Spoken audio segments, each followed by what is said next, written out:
Hello दोस्तों, मैं हूं रेखा और आप देख रहे हैं देश नीति। दोस्तों, संजय राउत जी को कौन नहीं जानता। जो उद्धव ठाकरे जी वाले शिवसेना का गुट है, उबाठा शिवसेना, वो उसके नेता है और सामना के संपादक। तो ये संजय राउत हमेशा हमेशा अपनी जिस तरीके के वो बयानबाजी करते हैं, जिस तरीके का बड़बोलापन करते हैं, और बहुत बार ये बात तो मैं खुद भी बहुत बार बोल चुकी हूँ कि ऑन कैमरा जिस तरीके की वो भाषा बहुत बार यूज करते हैं, अश्लाघ्य भाषा, बहुत बार गाली गलौज की भाषा होती है उनकी, वो जिस तरीके की भाषा इस्तेमाल करते हैं, उसकी वजह से बहुत बार मतलब ये समझ में नहीं आता कि फिर भी एक मराठी मीडिया का एक खास सेक्शन है, एचएमई पत्रकार है कुछ, जो दिन भर उनकी ये बाइट चलाते रहते हैं। उनका एक ही काम है रोज के रोज उठना है, संजय राउत जी की किसी भी मामले पे, महाराष्ट्र में कहीं पे भी कुछ भी हो जाए तो संजय राउत जी को तो हर मामले की एक्सपर्टीज है ही। तो उनके पास जाके हर मामले के ऊपर उनकी रिएक्शन लेनी है कि आपको क्या लगता है, इस नेता ने ये कहा, इसके ऊपर आपका क्या रिएक्शन है। तो संजय राउत जी कुछ तड़क भड़क बाइट दे देते हैं, कभी कभार गाली गलौज का भी इस्तेमाल कर लेते हैं, तो वो बाइट दिन भर चलानी है। और जो गाली गलौज बीच में वो हिस्सा है उसको बीप करके दिखाना है या म्यूट करके दिखाना है। तो ये ऐसे संजय राउत। और मुझे तो कभी कभार लगता है कि ये जो एचएमपी पत्रकार है कुछ खास, उनका काम कैसे चलेगा अगर एक दिन संजय राउत जी ने उठ के ये बोल दिया कि आज के बाद से मैं कुछ बाइट ही नहीं दूंगा या आज के बाद से मैं कुछ बोलूंगा ही नहीं। तो ये इस तरीके का पूरा एक ये है। तो संजय राउत जी जो हमेशा अपने बयानबाजी को लेके, हमेशा अपने अटपटे बयान और जो क्या बोलते हैं उसको, बड़बोलापन, उसकी वजह से जो हमेशा चर्चा में रहते हैं। जब उनकी सरकार थी महाविकास आघाड़ी की, तब भी 2.5 साल वो इसी तरीके के बयान देते थे रोज सुबह उठ के। और जब से उनकी सरकार गई है 6 महीने पहले महाराष्ट्र से, उद्धव ठाकरे जी की जब सरकार गई, तब से तो बिल्कुल ऐसे हो गए हैं वो कि हर बात में कुछ ना कुछ उनको एकदम स्फोटक बयानबाजी करनी ही है। तो अभी हाल ही में फिर से उन्होंने एक ऐसा बयान दे दिया जिससे मतलब एक तरीके से इसमें जो खबर आ रही है अभी कि उद्धव ठाकरे जी को इसमें मध्यस्थी करनी पड़ी और उद्धव ठाकरे जी को पूरा मामला संभालना पड़ा। तो बात मैं आगे बढ़ाती हूँ उससे पहले एक बात ये बता दूं कि संजय राउत जी उद्धव ठाकरे जी की बहुत प्रशंसा करते हैं। चलिए ठीक है, आपके सबसे वरिष्ठ नेता है पार्टी के, लाजमी है कि आप उनकी तारीफ करें, पर प्रशंसा करने में आप कभी कभार इतने ज्यादा आगे बढ़ जाते हैं कि उद्धव ठाकरे जी को मामला संभालना पड़ता है। तो ऐसा ही कुछ हुआ है।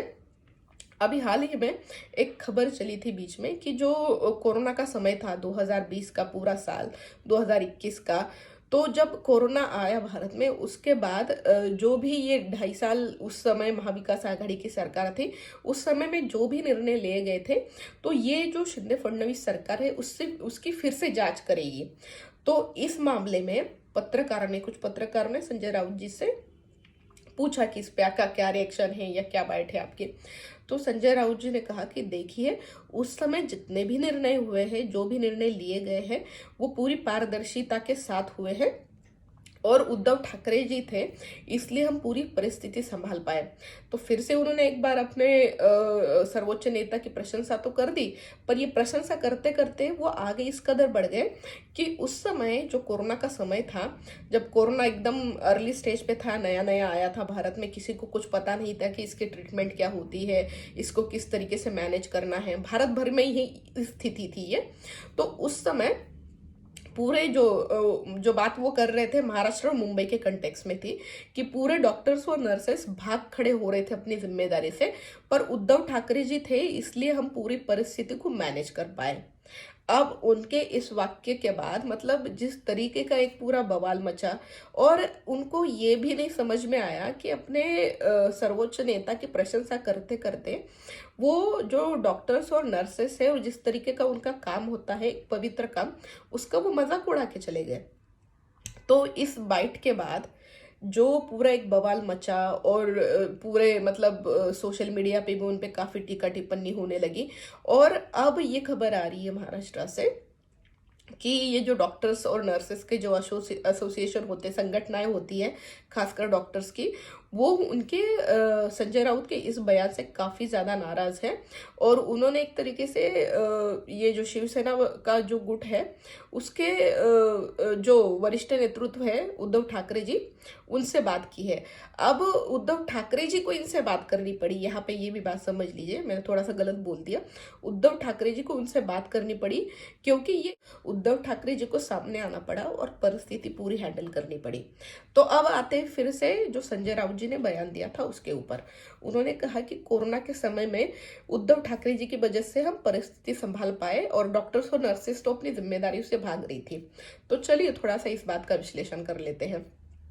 संजय राउत जी के अगाध ज्ञान के सामने अब हमारा ज्ञान तो थोड़ा कम ही है, पर ये जरूर है कि जिस तरीके का डेटा है सामने उसमें ये है कि जो ज्यादा से ज्यादा केसेस थी उस समय पूरे भारत भर में से अलग अलग राज्यों में से आती थी, उसमें सबसे ज्यादा केसेस आने वाले राज्यों में महाराष्ट्र था और खासकर मुंबई शहर था।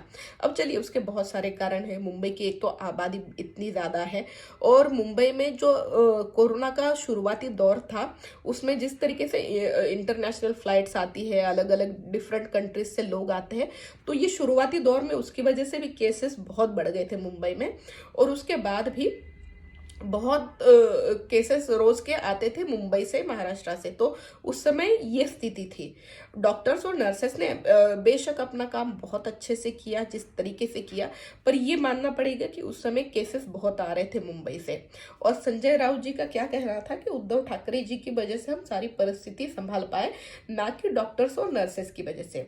इसी बात को आगे बढ़ाते हुए उन्होंने ये कह दिया कि उस समय गुजरात में क्या स्थिति थी आप देख लीजिए। उत्तर प्रदेश में गंगा में बहती हुई लाशें पूरी दुनिया ने देखी है और अगर उद्धव ठाकरे जी का उस समय कुशल नेतृत्व ना होता तो महाराष्ट्र जो मुंबई की मीठी नदी है उसमें भी ऐसी हमें लाशें तैरती हुई दिखाई देती। अब ये बताइए कि मतलब ये बोल क्या रहे, इनको खुद कुछ समझ में आ रहा है? ठीक है, आपने एक बार उद्धव ठाकरे जी का इंटरव्यू लेते लेते उनको ये तक कह दिया था कि जो WHO है, वर्ल्ड हेल्थ ऑर्गेनाइजेशन, उसको भी सलाह उद्धव ठाकरे जी देते हैं और उद्धव ठाकरे जी के पास तो इतना अगाध नॉलेज है मतलब ये डॉक्टरी पेशा का कि डॉक्टर्स के पास भी उतना नहीं होगा। और उस समय भी आपने ये कहा था कि जो कंपाउंडर होता है डॉक्टर के साथ काम करने वाला, उस कंपाउंडर को एक डॉक्टर से ज्यादा नॉलेज होती है। और संजय राउत जी तो दवाइयां उन्हीं से, वो कंपाउंडर से ही लेते हैं, डॉक्टर से नहीं लेते। तो शायद मुझे ऐसा लगता है कि ये कंपाउंडर के हाथ से दवाइयां ले लेके ये संजय राउत जी इस तरीके की बयानबाजी करते रहते हैं, उल्टी सीधी बयानबाजी। तो ये तो एक बात हो गई। अब ये इसके बाद जो उन्होंने बयानबाजियां दी है, अब इसका भुगतान तो एक तरीके से उनकी पार्टी को ही करना पड़ रहा है ना। जिस तरीके की नाराजगी डॉक्टर्स में है, नर्सेस में है, जो कहा है संजय राउत ने, उसके बाद अब उद्धव ठाकरे को आगे आना पड़ रहा है और परिस्थिति पूरी संभालनी पड़ रही है। चलिए कुछ दिनों बाद शायद वो माफी भी मांग ले अपने बयान के लिए या मामला थोड़े दिन बाद सुलझ भी जाए, पर ये कितनी बार हो चुका है आप बताइए कि संजय राउत जी इस तरीके के कुछ भी अंट शंट बयानबाजी करते हैं। और मतलब उनको हर चीज की एक्सपर्टीज है। जैसे मैंने पहले भी कहा कि महाराष्ट्र में कहीं पे भी कुछ भी हो जाए तो इनको अपनी जो अपना अगाध ज्ञान है वो देना ही है। और ये जो कुछ अच्छे में पत्रकार है वो भी हर चीज पे इनका बाइट लेने के लिए पहले ही पहुंच जाते हैं। तो संजय राउत जी, ठीक है, आपके पास अगाध ज्ञान है, पर जो डॉक्टर्स और नर्सेस है उनका जो एक प्रोफेशन होता है ना, वो बहुत ही मतलब एक पवित्र माना जाता है। डॉक्टर्स को तो भगवान के रूप में देखा जाता है। और जिस तरीके का काम इस पूरे कोरोना के टाइम में डॉक्टर्स और नर्सेस ने किया है पूरे भारत भर में, मैं बस महाराष्ट्र या मुंबई की बात नहीं कर रही, पूरे भारत भर में जिस तरीके का काम डॉक्टर्स और नर्सेस ने किया है, बहुत तो केसेस ऐसी थी जो हमने और आपने सुनी है कि कोरोना पेशेंट्स की सेवा करते करते रोज की जो उनकी ड्यूटी थी, रोज इतना वर्कलोड होता था काम का, बहुत सारे डॉक्टर्स को इस दरम्यान कोरोना हुआ, बहुत नर्सेस को हुआ और उनको अपनी जान गंवानी पड़ी कोरोना के चक्कर में। तो ऐसे डॉक्टर्स का और नर्सेस का संजय राउत मजाक उड़ा रहे हैं। मतलब आप अपने वरिष्ठ नेता की प्रशंसा करिए, पर उसके चक्कर में ये तो जरा कम से कम ध्यान रखिए कि आप किसी को मतलब डिमीन नहीं कर रहे हैं, किसी का मजाक नहीं उड़ा रहे हैं और डॉक्टरी जैसे पवित्र पेशा की कोई मतलब एक तरीके से अवहेलना नहीं कर रहे हैं। तो ये है संजय राउत और उनकी हमेशा की बयानबाजी। मतलब हर 5-6 दिन बाद आपको उनका कोई ना कोई तड़क भड़क बयान तो दिखाई देगा, पढ़ते भी होंगे आप बहुत बार। तो ये सब ऐसा है। तो दोस्तों आपको ये मेरा विवेचन कैसा लगा मुझे ज़रूर बताइए। मेरे जो यूट्यूब चैनल है मेरा देश नीति, उसको ज़्यादा से ज़्यादा सब्सक्राइब करिए। अपने जो मित्र परिचित है, आपकी फैमिली है, उन तक ये मेरा वीडियो पहुंचाइए और मुझे सपोर्ट करिए इसी तरीके से। Thank you so much.